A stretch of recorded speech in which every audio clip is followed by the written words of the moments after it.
if you awaken from this illusion, and you understand that black implies white, self implies other, life implies death, or shall I say, death implies life.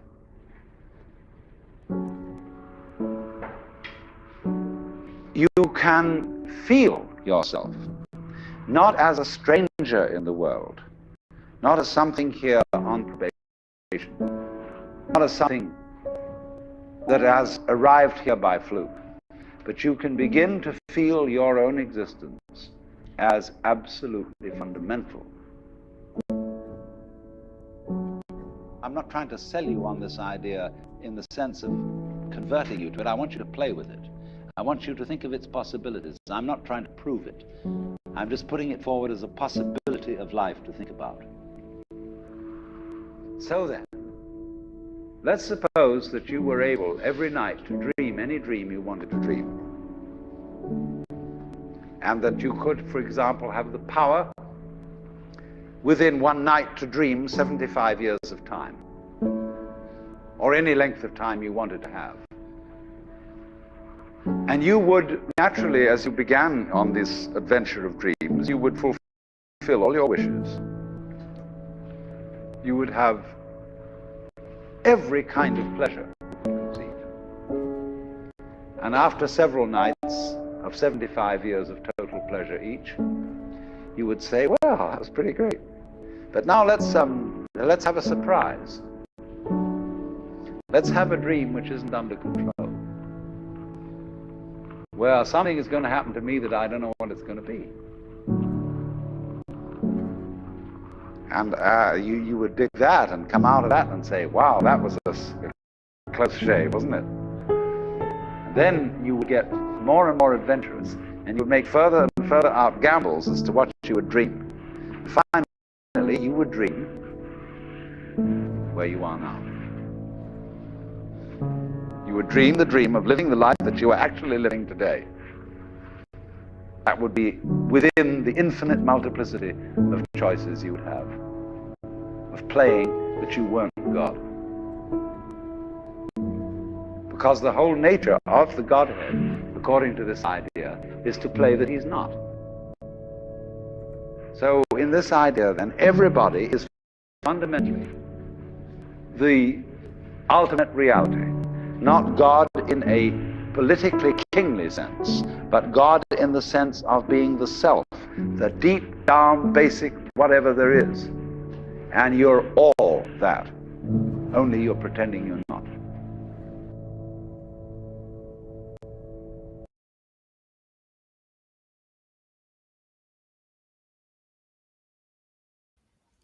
I am me, you are you, and we are all conscious. Hello to you all. You're watching RHTVLive. We are streaming live from the beautiful city of Maastricht,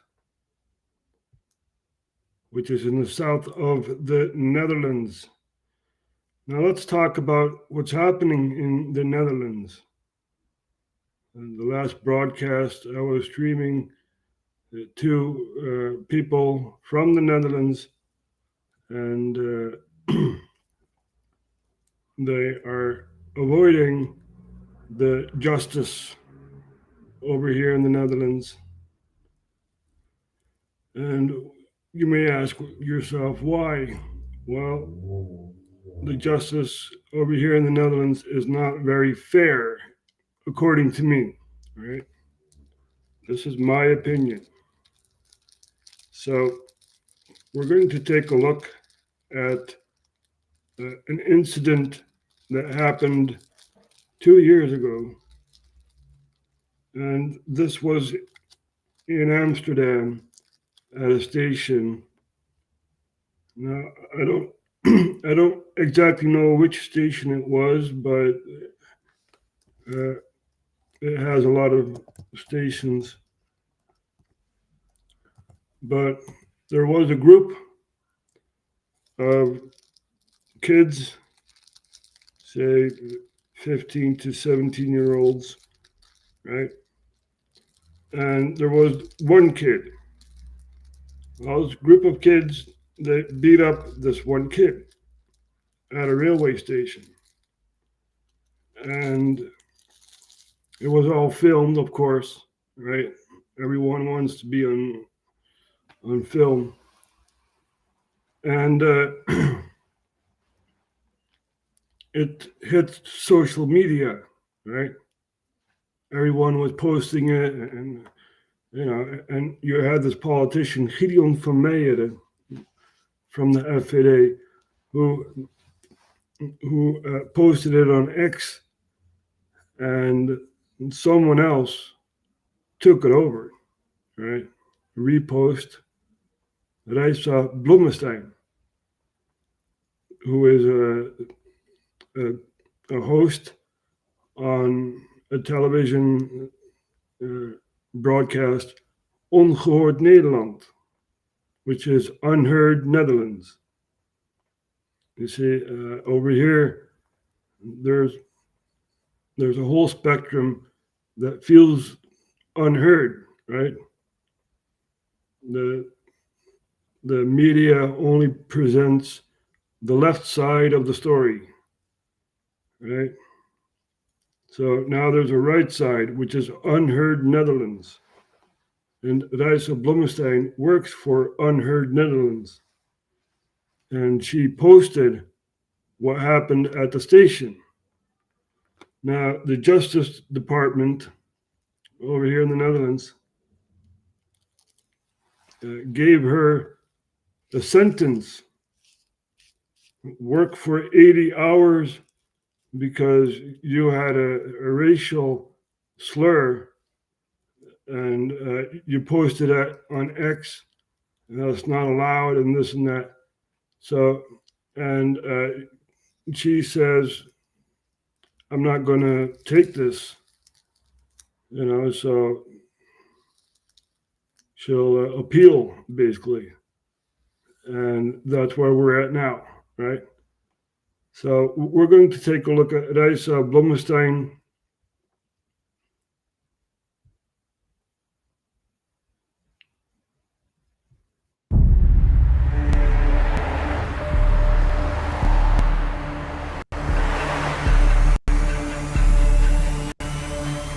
Nou, de gevangenis, Reisa, en hoe bizar het ook is, maar dit zou serieus zomaar realiteit kunnen worden voor jou. Ja, en we leven kennelijk in een land waarin als je kritiek uit op de massale migratie en alle problemen die daarbij komen kijken, dat dit dus je voorland zou kunnen zijn. Ja, want je bent veroordeeld. Wat zou het nou concreet kunnen inhouden? Ja, ik ben vorig jaar december veroordeeld voor een aantal tweets die ik plaatste bij 2023. Het ging om 80 uur taakstraf. En dat betekent dus, dat kun je dus laten omzetten zoals dat heet, dat je tussen de 3 en 6 weken hier zou moeten gaan zitten.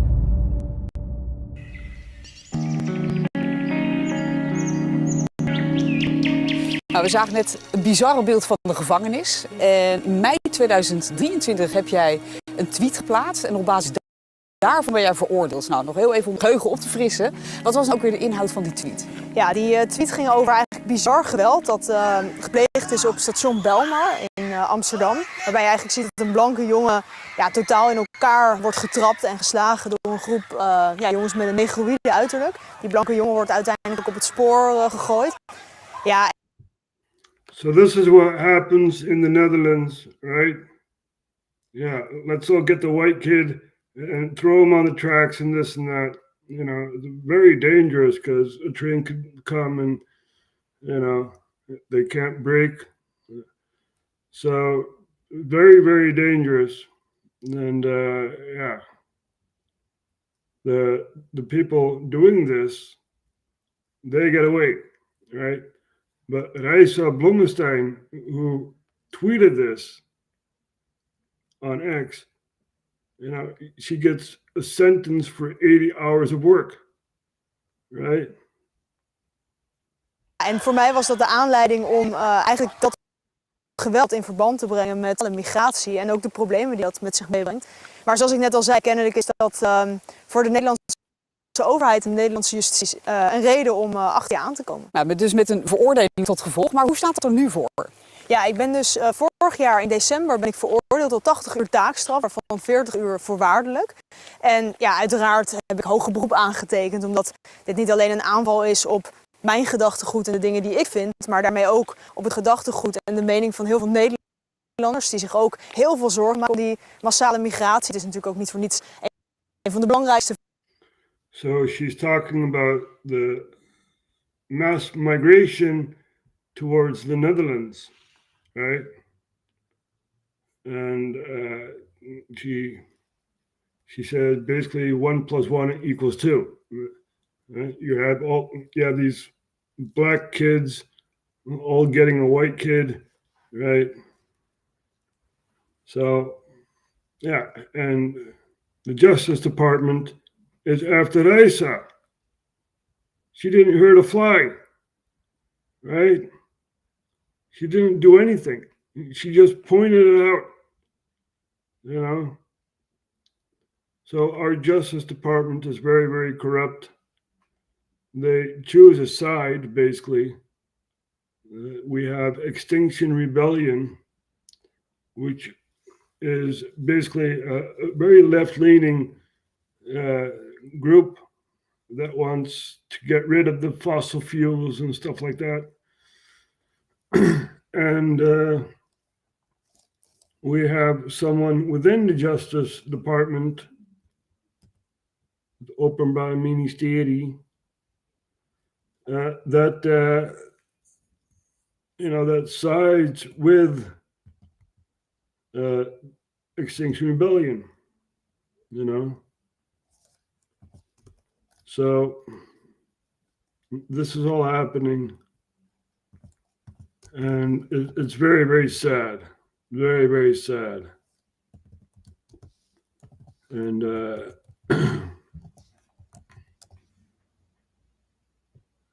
yeah, let's take a look at this guy here, right? De verkiezingsthema's van de aankomende tijd en dat hoger. Oh, that's very respectful. Yeah. Two middle fingers, right? It's very, very respectful. So thank you for being in my country. And yeah, you're welcome. Het beroep begint nu vanaf volgende week dinsdag.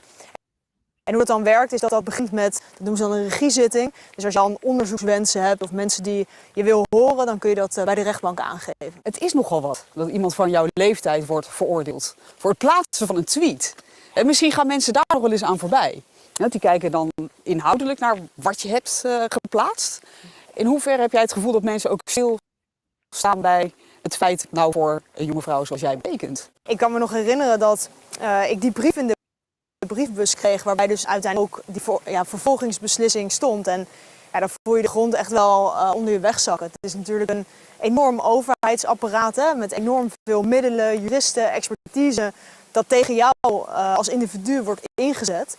En ja, je hebt gewoon het gevoel dat ze je proberen te verpletteren. Ja. Heb je dat gevoel ook, dat je daardoor wordt verplet? Of hoe ga je daarmee om? Nou, kijk, ik sta hier nog steeds en ik ben ook strijdbaar. Ja. Daarom ook dat hoger beroep. Hè, omdat nogmaals ik het ook zie niet alleen als belangrijk om voor mijn eigen geluid op te komen, maar ook voor het geluid van al die mensen die het met mij eens zijn en die zich ook heel veel zorgen maken om de koers van dit land. Maar ik vond het wel heel zwaar hoor. En zeker, dat vergeet echt nooit meer. Op het moment dat je die rechtbank binnenkomt en dan zie je dus die rechters tegenover je zitten.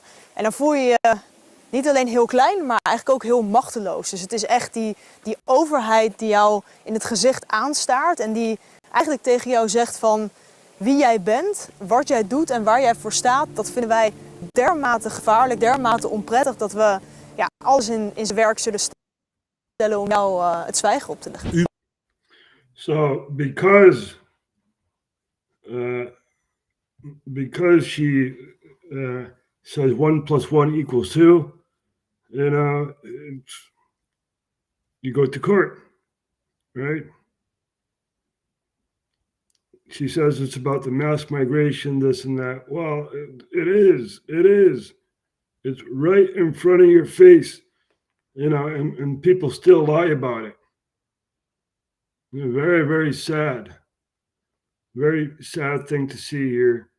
Our Justice Department is basically lawfare, right? Lawfare on the civilian population of the Netherlands, right? Because, maybe someone from the Justice Department who doesn't like me is watching RHTV Live and says, oh, what he said there, I feel offended or whatever. And, I'll take him to court. This is a very slippery slope that the Netherlands is on. Mevrouw Blommestein heeft zich in het openbaar beledigend uitgelaten over personen wegens uw ras. U heeft daarmee aangezet tot onverdraagzaamheid. U heeft zich schuldig gemaakt aan groepsbelediging. En de rechtbank is van oordeel dat voor dergelijke uitspraken geen plaats is in de maatschappij. Hoewel er in het kader van de vrijheid van meningsuiting veel gezegd mag worden, heeft u de strafrechtelijk toelaatbare grenzen met u overschreden. En maar zij heeft het niet opgeschreven. Het komt van iemand anders.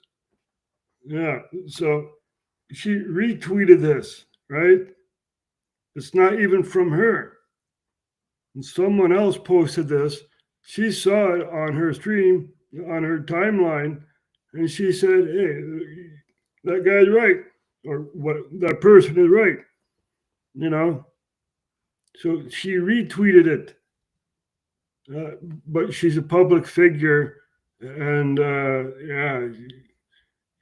the court basically says you are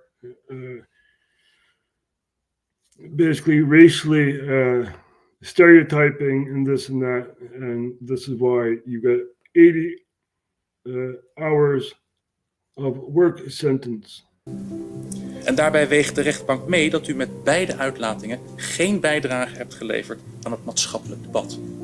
Alles afwegend achter de rechtbank een taakstraf van 80 uur passend en geboden. De rechtbank zal een deel van die straf, 40 uur, voorwaardelijk opleggen met een proeftijd van 2 jaar, om ervoor te zorgen dat u zich in de toekomst niet opnieuw als strafbare feit gaat maken. Ja, het lijkt me heel bedreigend. Ja, dat is het dus ook hoor. En gewoon ook nogmaals dat idee dat je eigenlijk in je eigen land dus wordt opgejaagd. Het voelt ook als een soort heksenjacht die er is, hè? Want het is niet alleen die veroordeling die er natuurlijk is geweest, maar ook alle berichten in de media die daarna zijn verschenen waarin je wordt weggezet als een racist, als een crimineel. Uiteindelijk ook.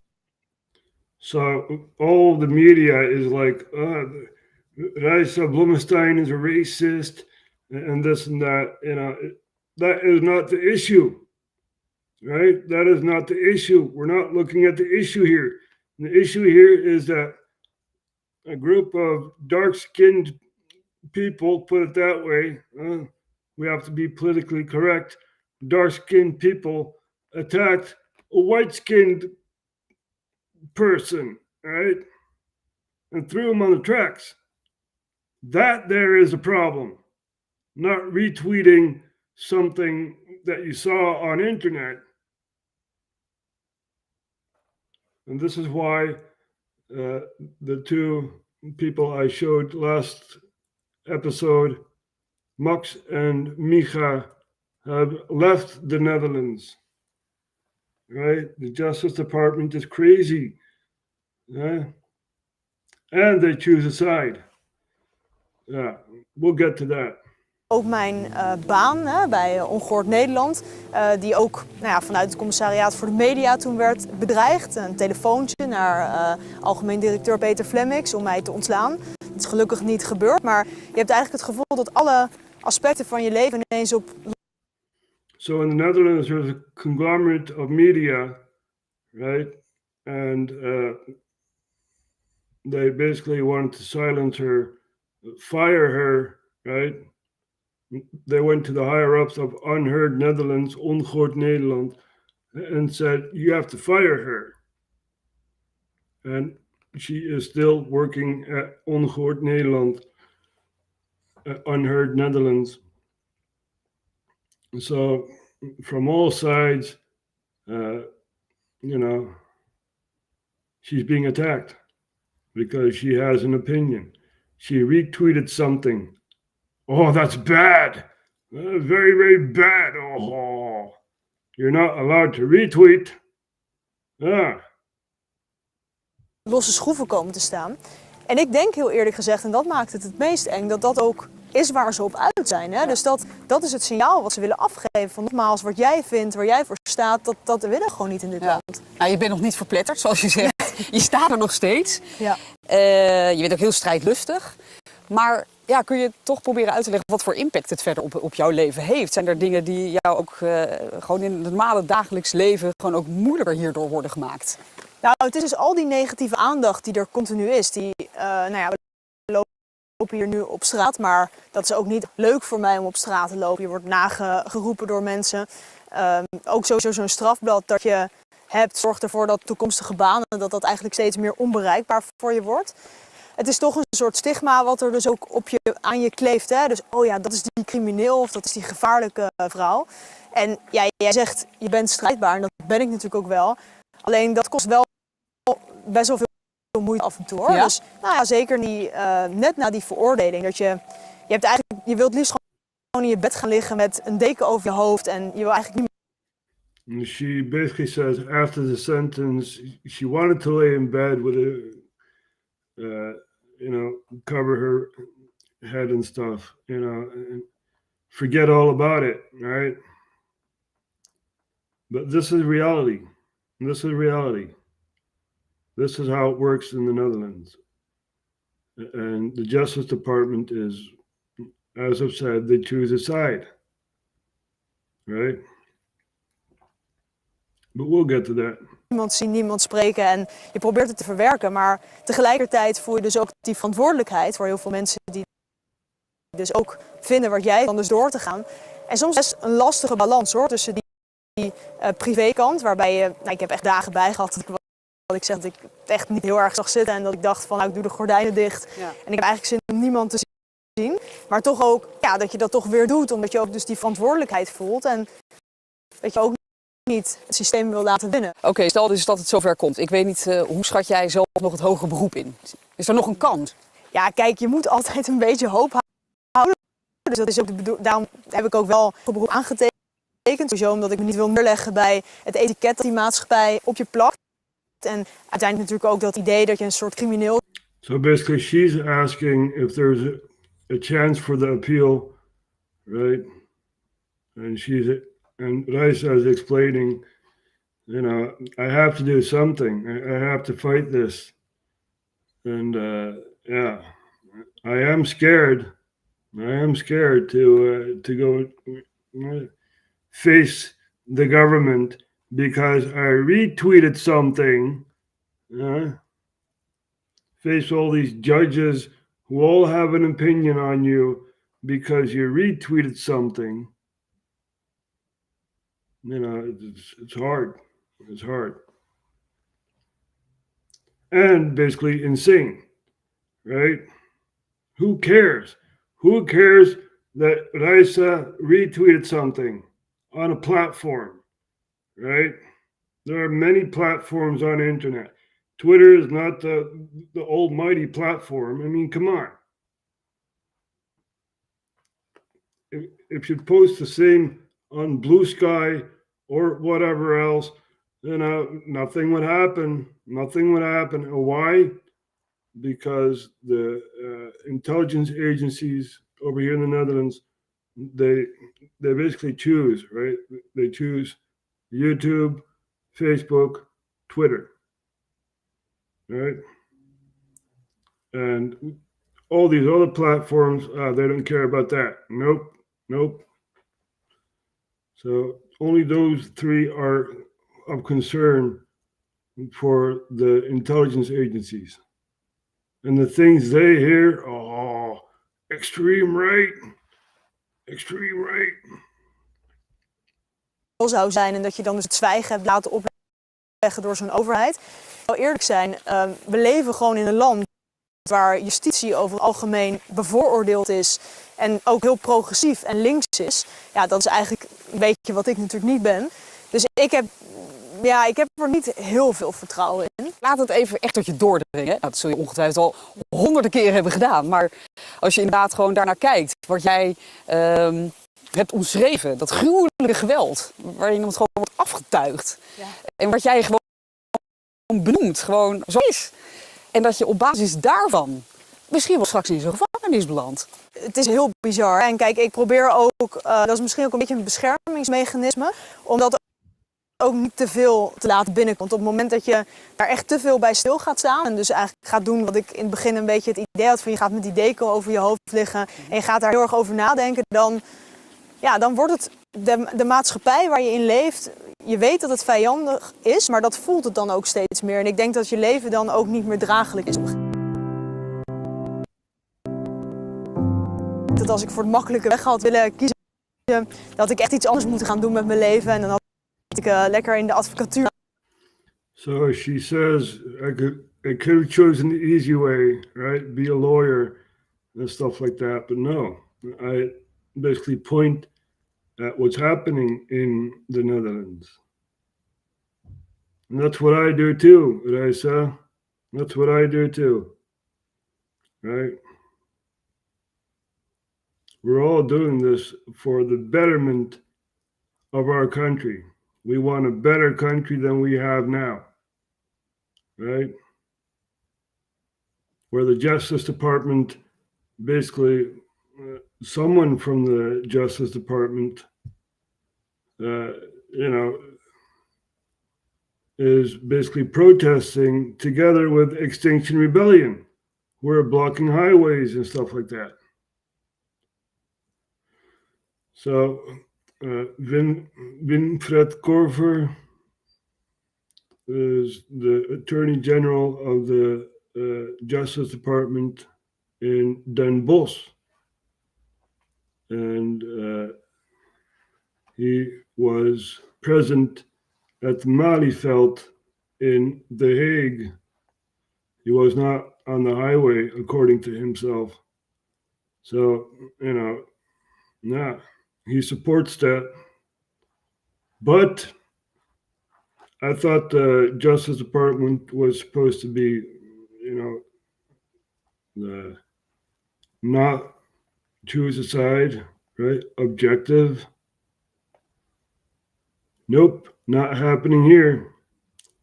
And as I've said before, we have a lawyer in the Netherlands locked up, right? A lawyer. So you basically defend the law, right? And you get locked up in this country. So let's take a look at this here. Remember a case brought against Bill Gates and the Dutch head of NATO in the Netherlands? The lawyer Arno van Kessel was arrested without charges and will be unable to present the case in court. Hey, yeah, what's happening here, huh? So Arno van Kessel was at a demonstration or some kind of festivity, not a demonstration, a festive thing. And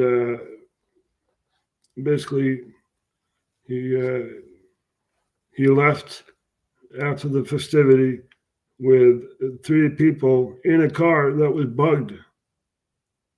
And Arno van Kessel, he had a few drinks, and they were talking about Ireland and the resistance against the colonial country, right? And yeah, the car was bugged, and this is why he was locked up. He said some anti-government slurs, according to the government, and this is why he's locked up. And the government just slaps a sentence on him, right? You want to attack the NATO meeting in The Hague, right? Yeah. That's what you want to do. You're talking about a lawyer here, man. Anyway, this is how screwed up our Justice Department is. Arno van Kessel will be led in custody for another 90 days because Public Prosecution Service continues to label him as a suspect in an investigation into a criminal network. You know, this is happening in the Netherlands. We are being run by psychopaths, and very, very sad. So a lot of people are fleeing the Justice Department here in the Netherlands, right? We have Max van den Berg and Micha Kat, and Micha is somewhere in South America, and Max is going towards the Middle East, he said. I don't know if he'll do that, but who knows? Who knows? So this is all happening in the beautiful Netherlands, and I saw someone posting from the UK about the demonstration in Amsterdam, right? So first we're going to take a look at Geert Wilders, which is this guy here, who used to be in power. There was a coalition of four political parties, and basically he stepped down, and another party stepped down, and now we have a demissionary cabinet with two parties, right? But Geert Wilders talks about the asylum centers over here in the Netherlands. We used to have like one, maybe two, but now we have 300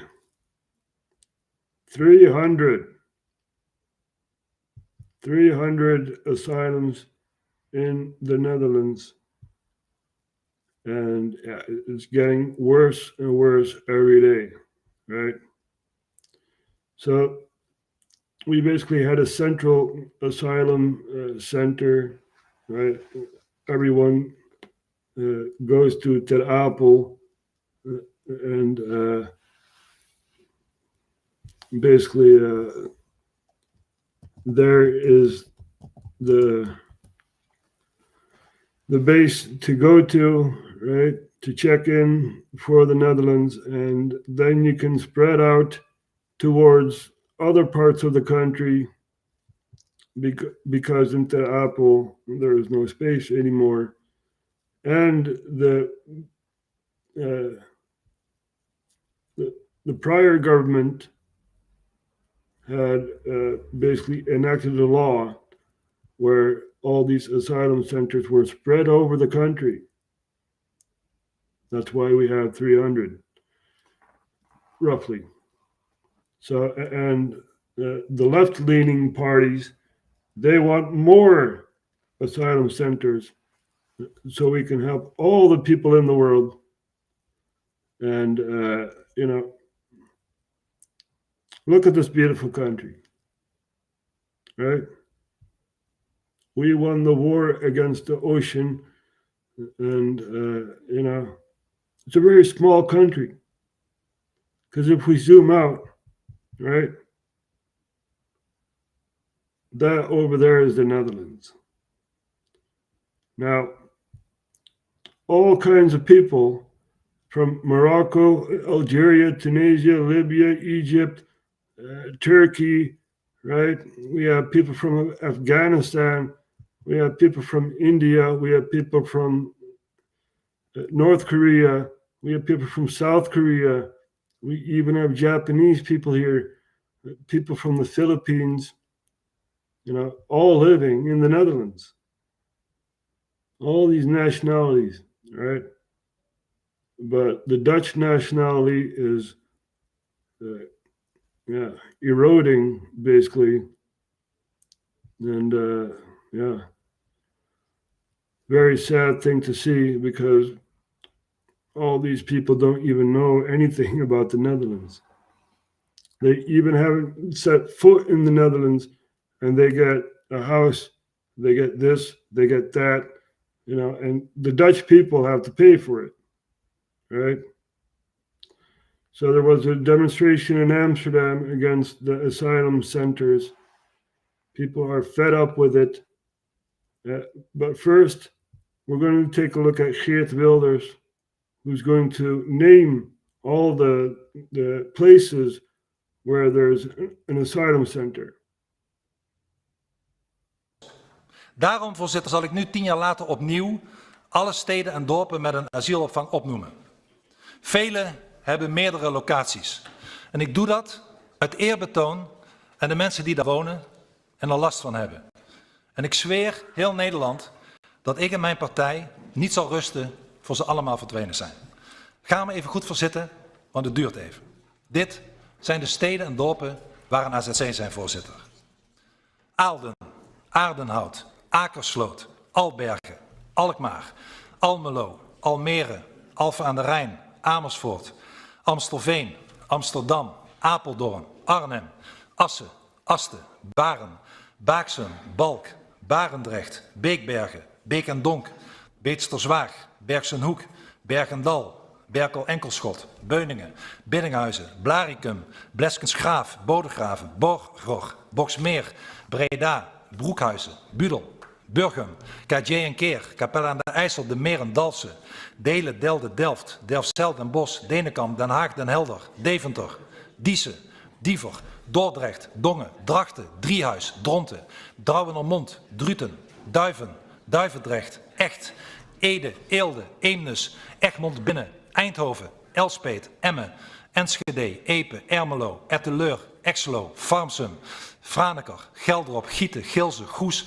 Goorle, Gorinchem, Gouda, Goutum, Groesbeek, Groningen, Haaksbergen, Haarlem, Haastrecht, Harderwijk, Harlingen, Heemsterveen, Heemstede, Heer Hugo Waard, Heerlen, Heilo, Hellevoetsluis, Helmond, Hendrik Ido Ambacht, Hengelo, Hilversum, Holte, Dorp, Hogeveen, Kampen, Katwijk, Katwoude, Krimpen aan de IJssel, Landsmeer, Leersum, Leeuwarden, Leiden, Leiderdorp, Leidsendam, Lemelerveld, Lemiers, Leusden, Leeuwendorp, Liesel, Linden, Leinden, Lochem, Loenen, Lozen, Luttelgeest, Maarsen, Maasbree, Maasluis, Maastricht, Maden, Markelo, Meppel, Middelburg, Middelharnis, Musselkanaal, Naarden, Nederweert, Nietap, Nieuwegein, Nieuwekerk, aan den IJssel, Nijkerk, Nijmegen, Noorderhout, Nooddorp, Nuland, Nunspeet, Odoorn, Oegstgeest, Oorschot, Oosterwijk, Olburgen, Oosterhout, Oosterum, Oosterwolde, Opmeer, Os, Papendrecht, Putten, Raamsdonksveer, Rekken, Ridderkerk, Rijsbergen, Rijswijk, Rode, Roermond, Rotterdam, Schavendeel, Schagen, Schalka, Schiedam, Schijndel, Rooskerken, Sint-Anna-parochie, Simpelveld, Sint-Oederode, Sittard, Sliedrecht, Sneek, Zomerus, Spijkenisse, Stein, Stellendam, Zwijkhuizen, Ter Apel, Terneuzen, Tiel, Tilburg, Tienhallo, Uden, Uithoorn, Uithozen, Utrecht, Valkenburg, Veenendaal, Veendam, Veenhuizen, Velde, Veldhoven, Velp, Velsen Noord, Venlo, Vianen, Vlaardingen, Vledder, Vlissingen, Voorburg, Voorschoten, Vries, Waddingsveen, Wageningen, Wassenaar, Westerhaar, Friese, Veense, Wierden, Wieringerwerf, Winschoten, Winsum, Winsterwijk, Woerden, Wolfhezen, Wolvenga, Zaandam, Zandvoort, Zeewolde, Zeist, Zevenaar, Zevenbergen, Zoetermeer, Zuidoost-Beemster, Zuidwolde, Zutphen, Zwijndrecht en Zwolle. Vindt u het gek, voorzitter? So that was all of the places where there's an asylum center, right? And we have this guy here, this guy over here, who says, oh, it's great, you know, we need more. We need more of these asylum centers. We need to help each other, right? We need to help each other. We need to help all these people from everywhere except Russia, of course, because Russia is our enemy, according to this guy here. And you know, we have to save all humanity, right? In the very, very small country that most people can't even point on the map. You know?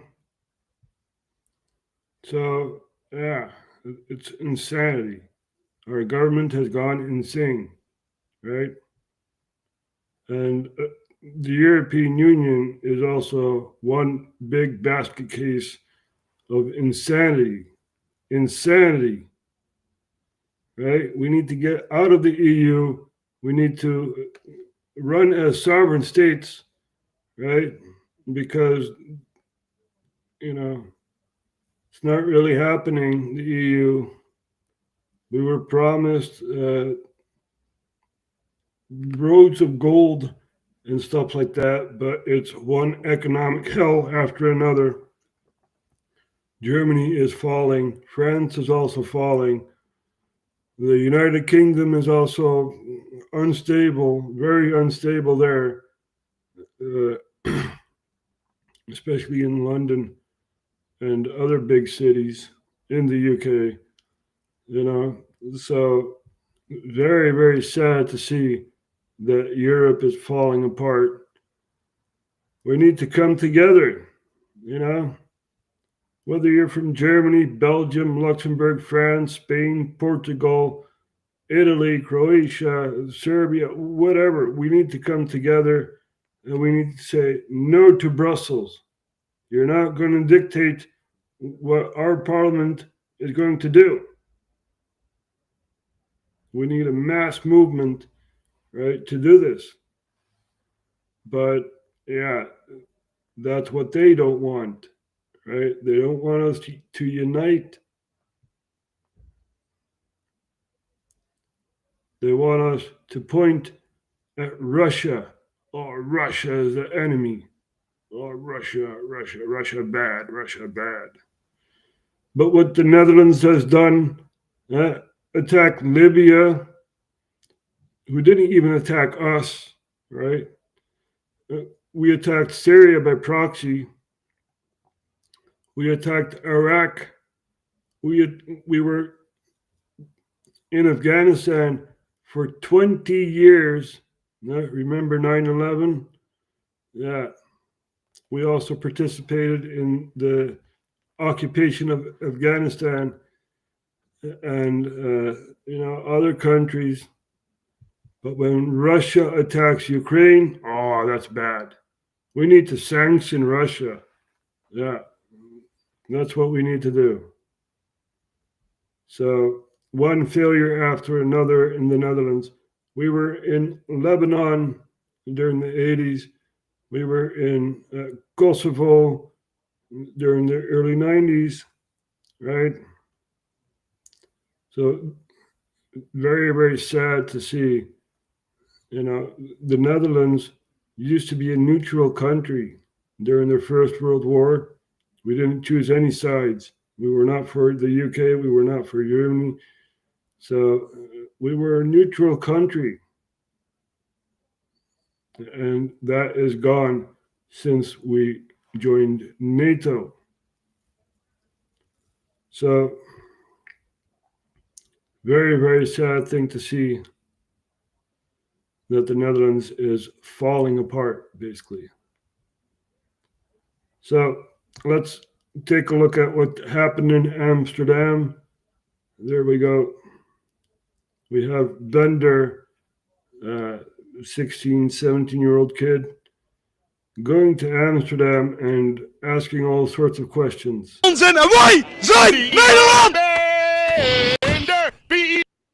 We are Netherlands! We are Netherlands! That's what they shout, basically. Nou, het is weer zover. Dus weer een anti-ACC-demonstratie. Alleen het is vrij onduidelijk. Er schijnt een hele grote groep naar Museumplein te gaan. En er ging een groep genaamd Defend Nederland. Die is nu, volgens mij hebben ze die met z'n allen afgesproken bij Centraal Station. Dus het is voor ons nog een beetje vaag. Het ligt ook allebei best wel ver uit elkaar. Maar we hebben het risico genomen om naar Centraal Station te gaan. Dus we zijn nu even lekker aan het wandelen.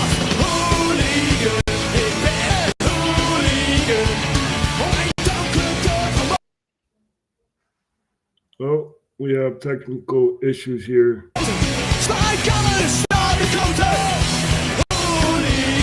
Ik denk dus dat we goed zitten met Centraal Station. Er staat midden op. So basically there's a group in the Netherlands, they call themselves Defend.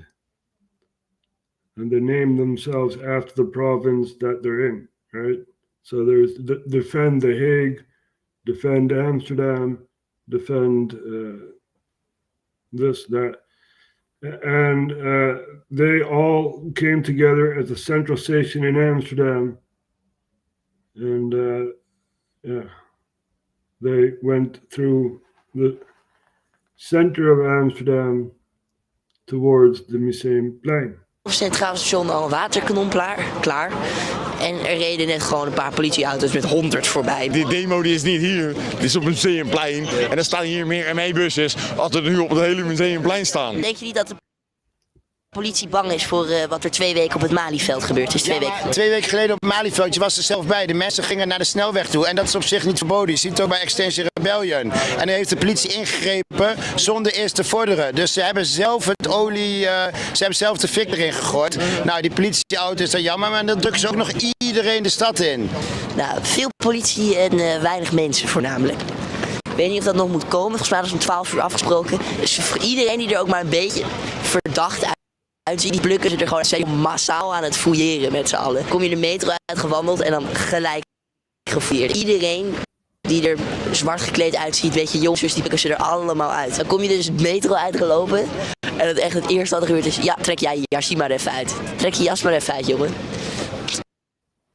So they're basically, as you can see, they're trying to search for weapons and stuff like that, you know. Very, very sad that my country is falling apart. Yeah. It's a police state and it's getting from bad to worse. Lawyers are locked up. People are fleeing the Justice Department. And that's the state of the Netherlands. And let's take a look at Amsterdam. So this here is a central station, and the Museumplein is elsewhere. Let's type that in.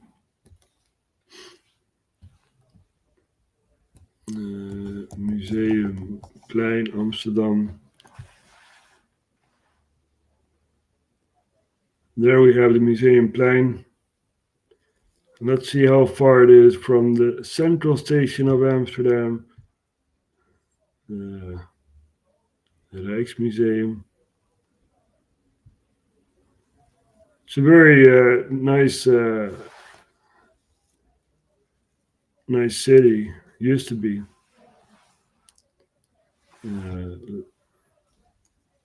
Centraal Station.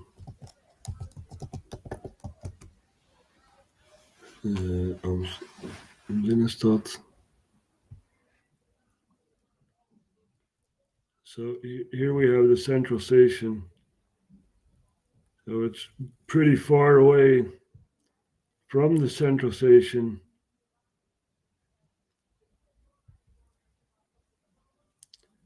As you can see, right? So visit the Netherlands. Yeah, beautiful country, very friendly people, and yeah. Let's where are we here? There we go. Let's take a look at what's happened in Amsterdam.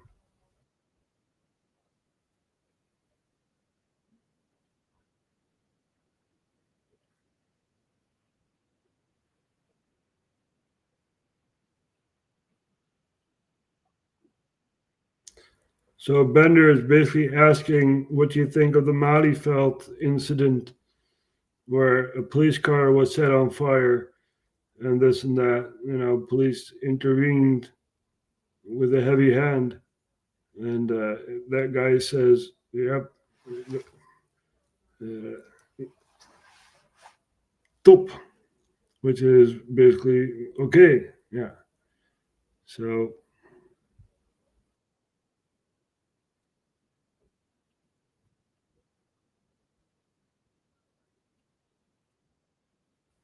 he's talking about the asylum centers.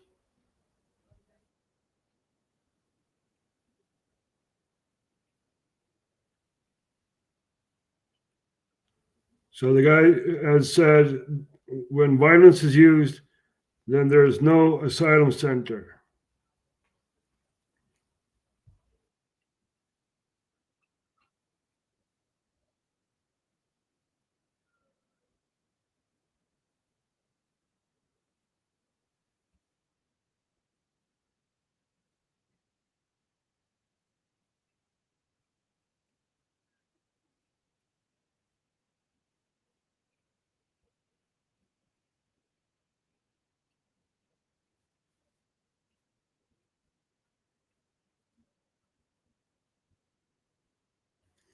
So this guy here was in handcuffs. Wait.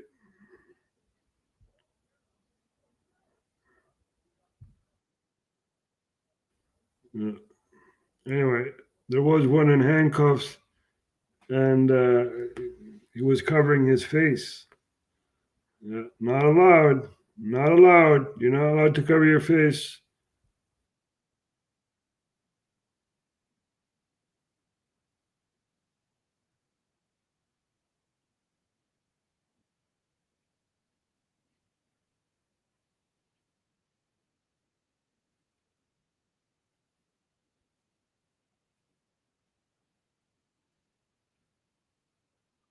So there are more groups in Amsterdam meeting in other places in Amsterdam.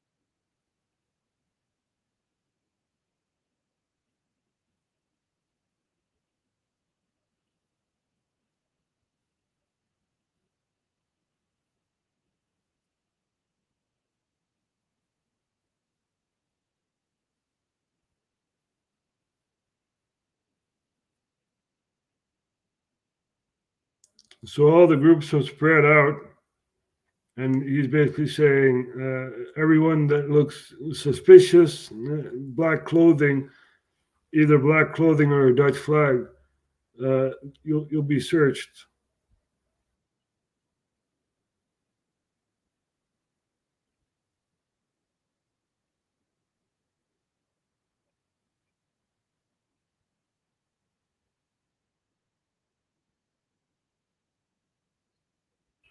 So there's another protest for inclusivity, right? That's a protest you just saw.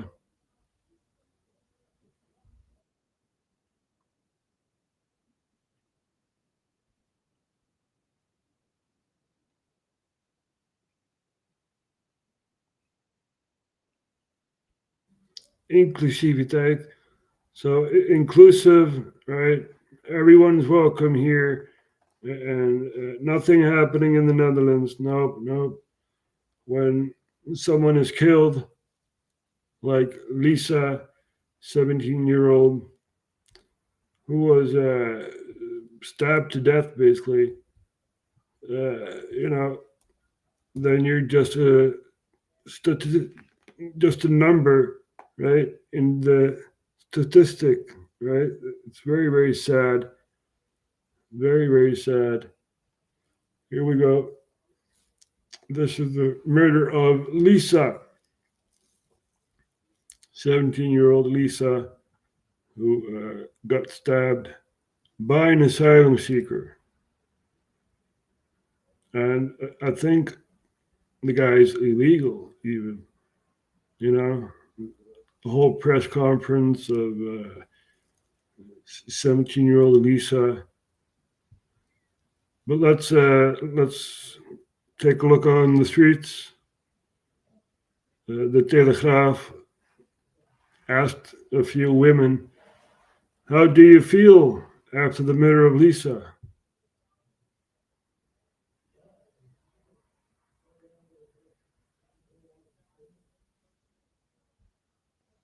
So, technical issues here.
So basically, they're saying that the violence is not good, and they feel very unsafe, and it's sad, very sad. But this happens in the Netherlands. Basically, the females are saying we always have something with us to defend ourselves, like hairspray and stuff like that. So yeah, the impact that Lisa has had, one person has had, it's very eventful, as the US knows, right? Charlie Kirk, very sad to see what happened there. All these conspiracy theories, and we look at the facts, right? And we try to show reality, So there's so much going on in our beautiful planet. But I just wanted you guys to know what's happening in the Netherlands. Because most of the time we look outside of the Netherlands. We look at European countries or the war in Ukraine, Russia, giving geopolitics. But people from outside looking inside the Netherlands, this is all geopolitics for you. So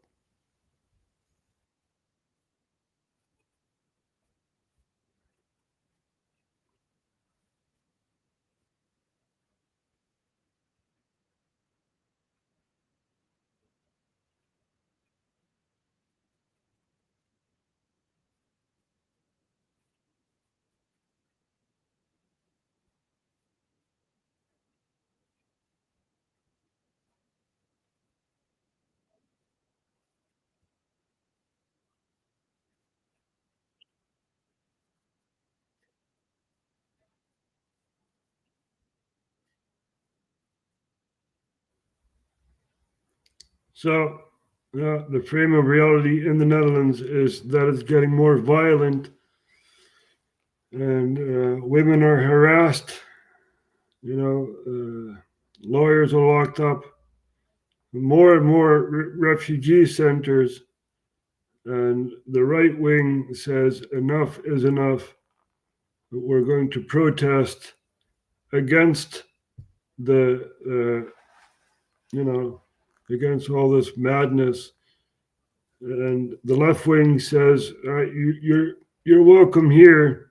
Yeah, you're welcome here. So you have the right wing demonstrating against asylum centers, and the left wing demonstrating against the right wing, which is demonstrating against the asylum centers.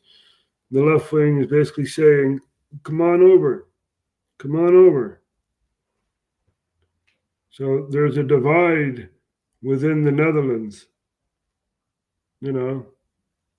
But when the Dutch team plays at the European Championship or the World Championship, we all come together hand in hand, and we all shout "Holland." So very odd, because people on the left side of the spectrum, they have all the institutions in the Netherlands basically, and you're not allowed to have a right-leaning opinion, even though we're not left or right. We just look at things objectively, So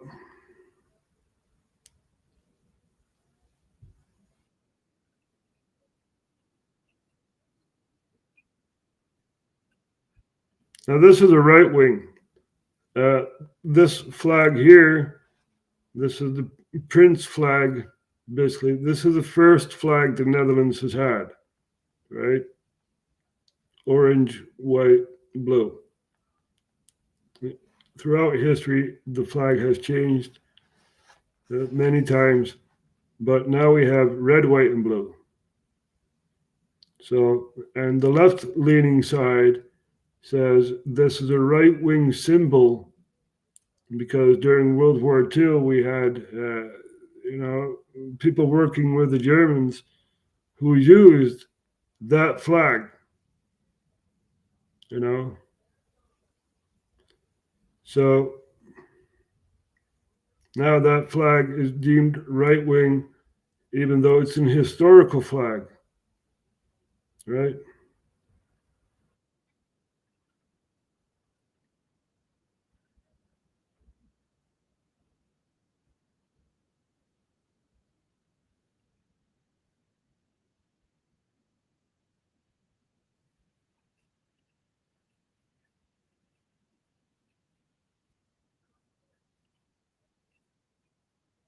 So these people are from Belgium, right? They're one of the defend groups in Belgium.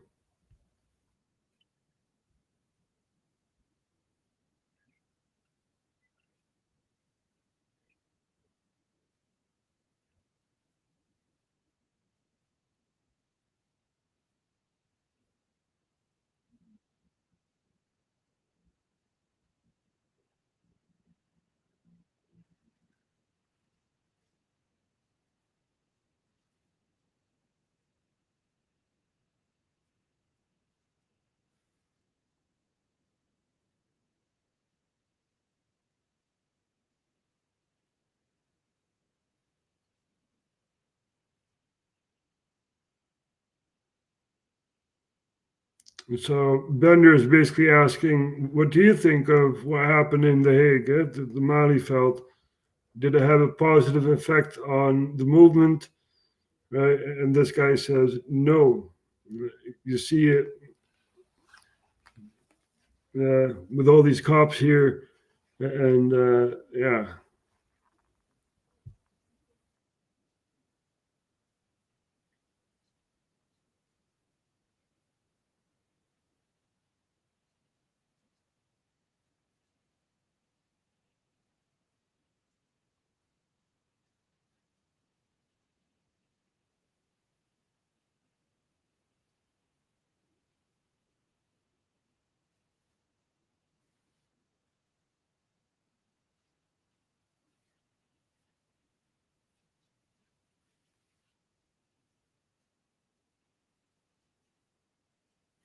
So basically, the guy says, Bender is asking, what do you think of the Malieveld? And the guy says, yeah, it's good what happened, and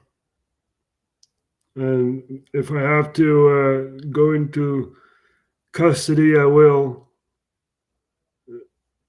So, yeah. People from Belgium demonstrating in the Netherlands because Belgium also has this problem with the immigrants, right? Belgium is even smaller than the Netherlands and even more complex politically, right? So, yeah. What else is there to say? Let's take a look at what's happening in Peru. I heard the word demonstrations in Peru, and let's take a look at that. If we can find some news, Al Jazeera is basically a good source, even though they're left-leaning, right? Very left-leaning, but yeah, they give international news. So, and it's not one-sided, as you can see in the Dutch media. It's all one-sided, I believe they had something on Peru. big demonstration here, Peru, protests. Someone was killed on the streets of Peru, a demonstrator, and one person can shake up a whole country.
She's the one abusing office.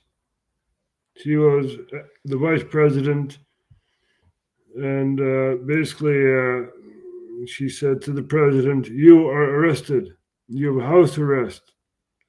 Yeah, I'm the president now, and it's going from bad to worse over there in Peru. It's a lot larger than the Netherlands. I'll put it that way,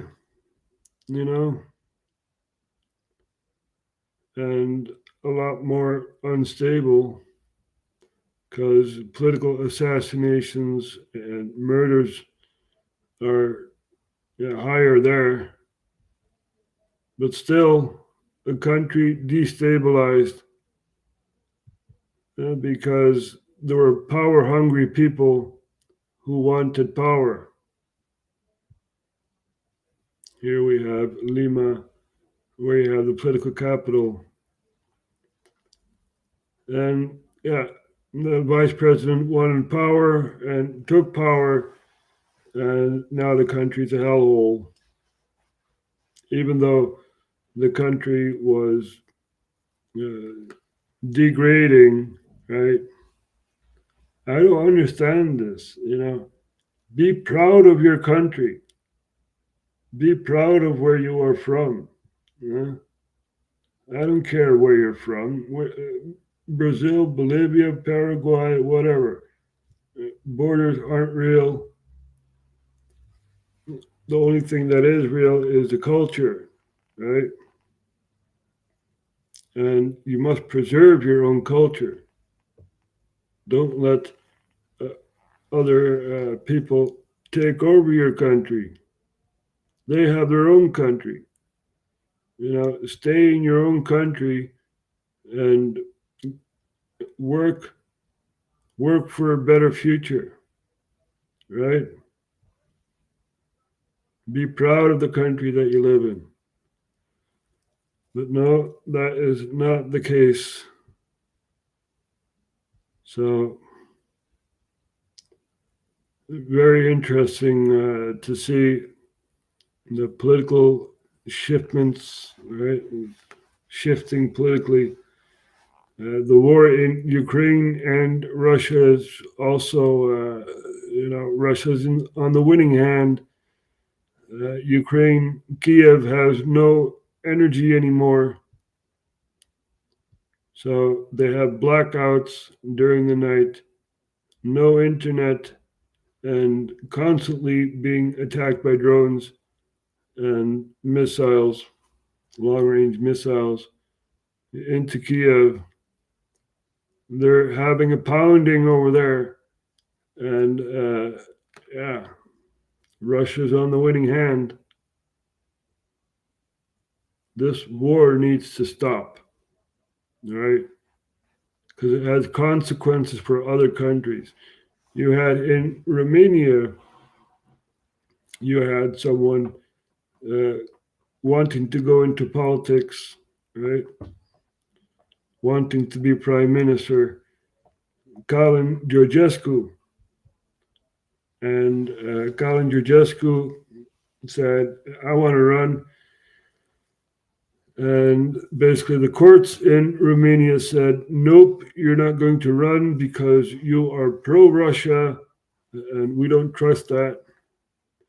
So, and Georgescu had basically wanted to stop the NATO base that they want to build in Romania, the biggest NATO base outside of Poland, right? In Warsaw, there's also a NATO base.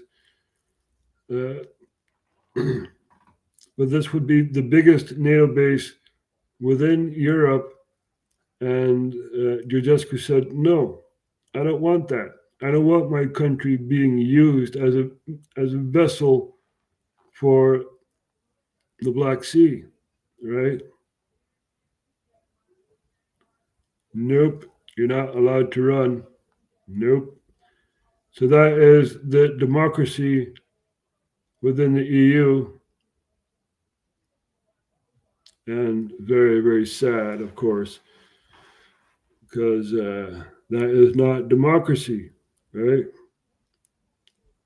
So if we focus on the Netherlands, the elections are coming up in the end of October, and I believe 10 more days. And then we can go vote. And if we get a right-leaning coalition, maybe they'll blame Putin. Yeah, Putin, oh, Putin.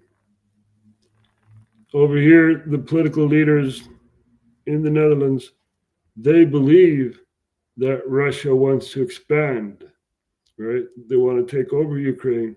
They want to take over Moldova, Romania, and all these other countries. And even the Netherlands. Yeah. So the Russia-phobia is very high in the Netherlands. And sad. It's sad. Because if we look at the battleground, okay, they take over land, right? But they also retreat. It's not their land to take. It's Ukrainian land. And this is what NATO does not understand, right? They don't understand this. They say, we're winning when Russia is retreating. Of course they retreat. They can position themselves in a defensive line, right? And, the field in front of you, you put like barbed wire and stuff like that. So when the Ukrainians come, they have to go through the barbed wire and are easy targets, right? This is how they do it. It's not their land to take. So people need to understand this. And this is what's happening on the ground. They were also near Odessa, even though they're more concentrated in Donetsk and all that. They were also here in Odessa. Long-range missiles attacking Odessa.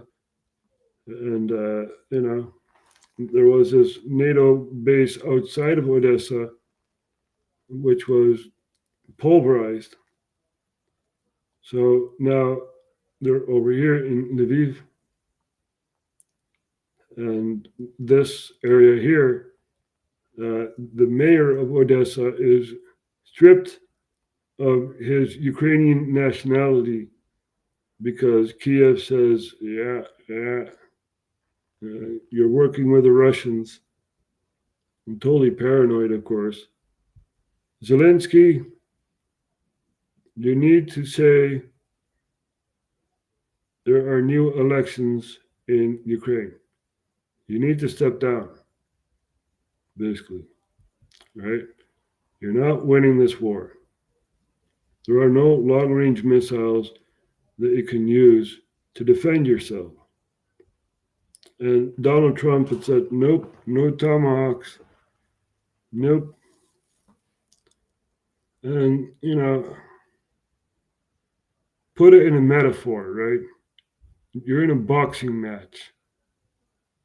And this is round 12. And you're totally pulverized. Blue eye, bloody nose, this and that. And still you're standing up, right? And running towards your opponent and getting your ass kicked. And it's costing many, many lives. Many, many lives. Sad to see, but this is what's happening in and around our beautiful planet. And now there's a military regime in Odessa, right? The mayor is stripped of his nationality, so he needs to go. Bye. Yeah, we're going to install the Ukrainian military outpost here so we can attack Crimea. Yeah, we need to attack the Russians. But the Russians are bad.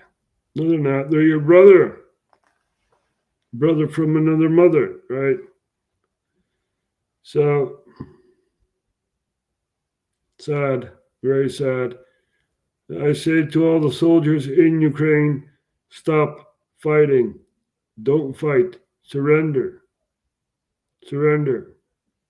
You're helping your country more if you surrender. Right? Surrender. It's not a disgrace. You've been fighting for your country, and it's enough. It's enough. Stop it. Please. Because the European Union, they're planning all sorts of stuff to support Ukraine. And they also want Dutch people to fight in Ukraine. I'm not going to fight for you guys. You guys fix it up, right? But my government is saying to the youth, yeah, we need a bigger army. And maybe you need to go to Ukraine. We're still thinking about that. Sad thing to see, but this is happening. We also have two suspects of the Nord Stream pipeline bombing, which happened way, way back. You guys remember that? The Nord Stream. Well, there's this guy in Poland, Vladimir Z. Yeah. And this other guy in Italy. And they're both in custody. And since the pipeline was connected to Germany, Germany is the leading figure in the research on who destroyed the pipelines, right? So, and Italy does not want to give out their guy, and Poland has just released the guy, And Germany is there with an investigation and empty hands, right? So this is all happening within the whole EU. Germany and Poland and Germany and Italy are a crossroads here, and there's a fracture within the EU. And there's also an accord. There's a group, the Visegrad group, right? You have Poland, Czechia, Slovakia, and Hungary, basically a coalition within the EU. And they say we're not going to supply weapons and money to Ukraine. Germany says we need to fight the war. We need to fight. The Netherlands says, there's a war over there. We're going to think about sending troops, but here you have money. Here you have the weapons and stuff like that. Belgium is basically the same. France is like totally broke and still keeping promises towards Ukraine, supplying them with all minerals and stuff. And Spain is like, nope, no part of this. I don't even want to pay you, NATO. Screw you.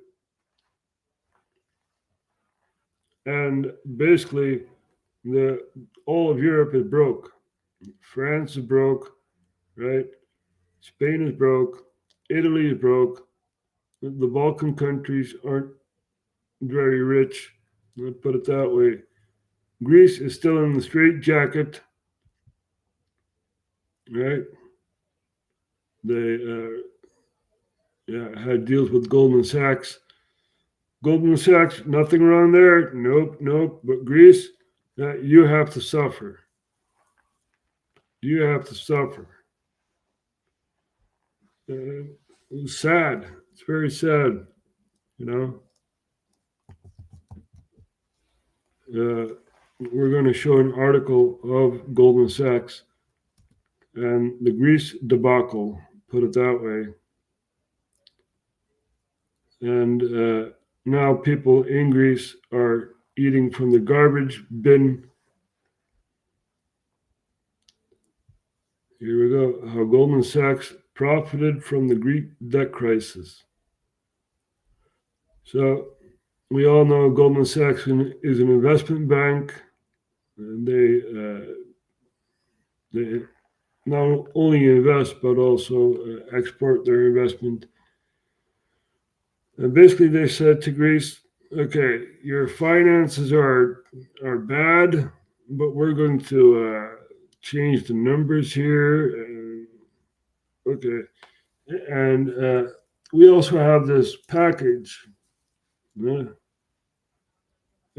we don't know how much the package is. We don't really care. But we're going to sell it to you. So here you go. Here you go, Greece.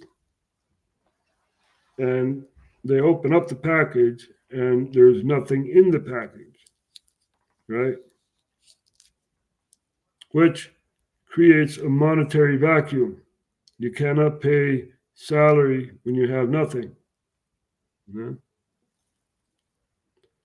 So this is all happening. The crisis was exacerbated years ago by a deal with Goldman Sachs engineered by Goldman current CEO Lloyd Blankfein, whatever, you know, some rich guy profiting off of the sufferment of Greece and also the troika that Greece needs to have, right? They have a parliament, but they also have a layer above that, the troika, where you have 3 European representatives basically deciding what the Greek government can do, right? So they disguised mounting financial troubles. The Maastricht Treaty, yeah, we're known for the treaty the treaty was basically, a unification of monetary values.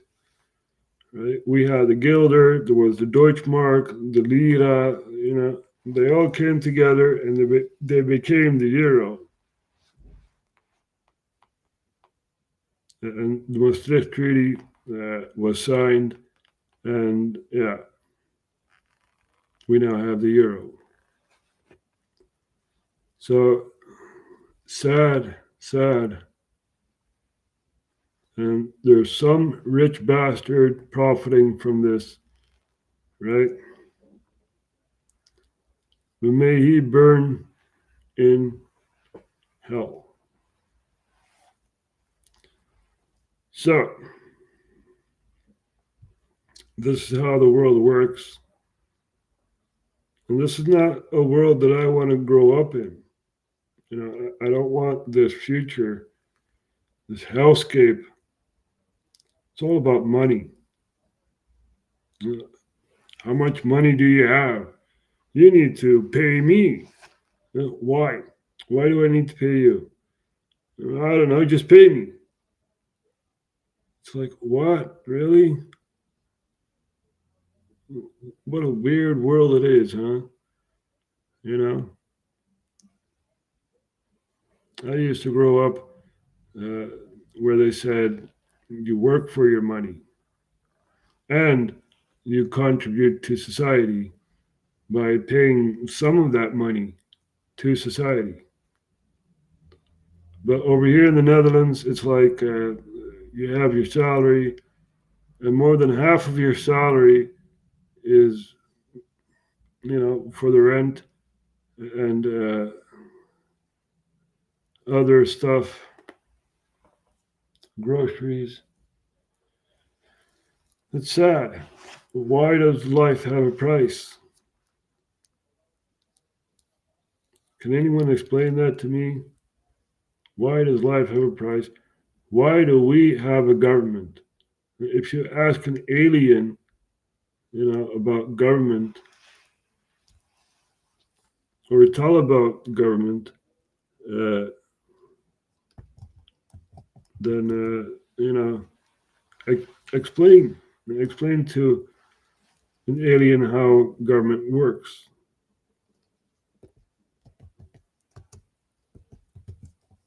We're going to look up a clip. See if we can find it. Let's see. Here we go.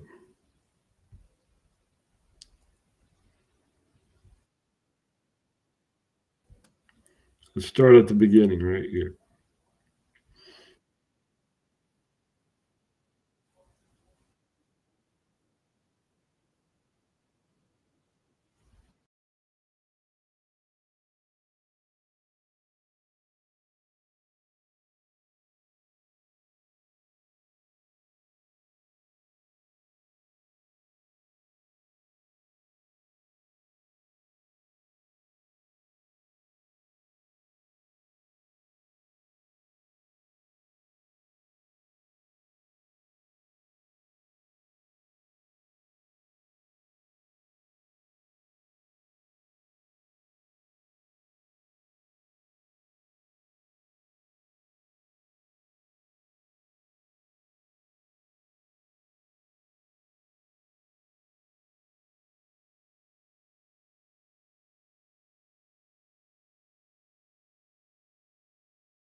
that's pretty much government.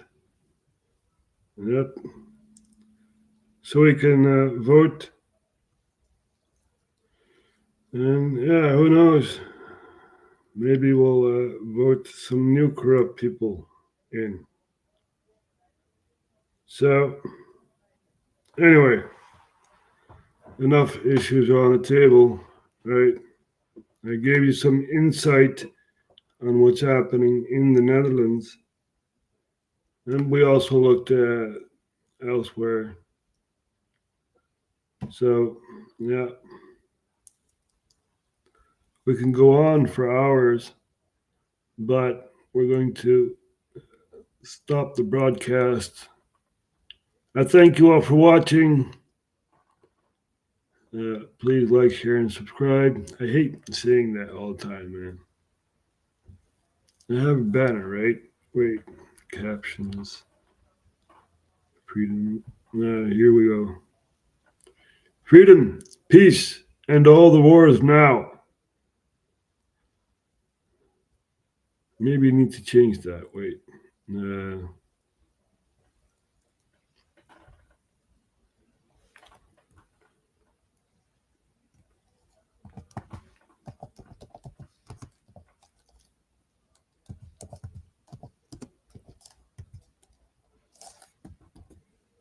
Please like, share, and subscribe.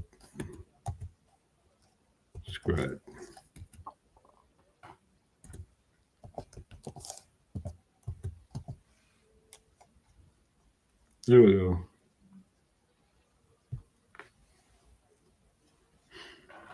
There. Now we have a banner.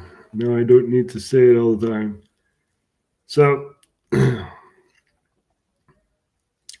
I'll see you guys next time.